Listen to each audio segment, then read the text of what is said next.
or something.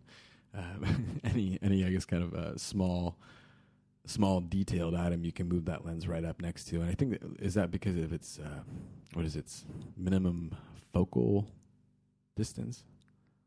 I'm not sure what that was called. What is that when it's however many centimeters away from the front of the glass of the lens it is until you can first get to something in focus.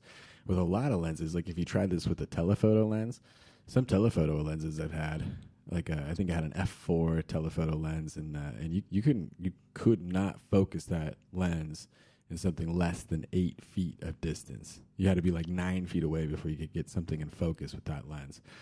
With something like a macro lens, you can get 6 centimeters away from the lens, and you'll still be able to keep that in focus. And I think that's with some of the dynamics of how the glass optics are arranged inside the lens.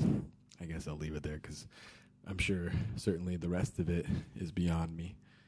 But it's kind of cool thinking about some of the macro stuff. So it's cool having it on there, and it's cool getting to go around this time of year because there's like I was mentioning, there's all these different opportunities to go and kind of arrange these different little bits of flowers and take some photos of them.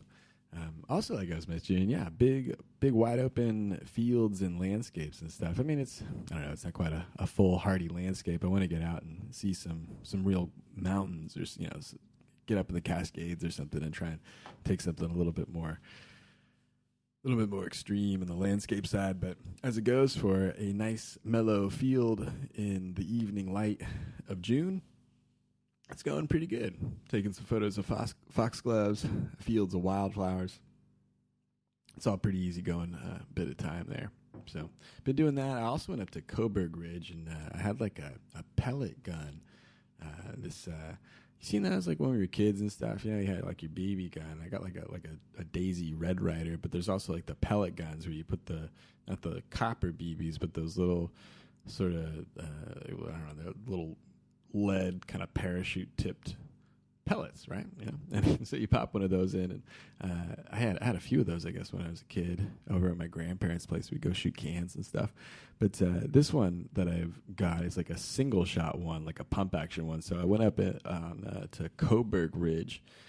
So I went over to Brownsville and then headed out the back way. Went up to Coburg Ridge, and there's a bunch of different roads that sort of cut off there out into the forest and up in the hills and stuff, where you can go up to a dead end, and people go shooting up there all the time. It's interesting during this lockdown and stuff too, where there's a bunch of people that aren't able to go back to work but are still trying to occupy their time. There's a bunch of people.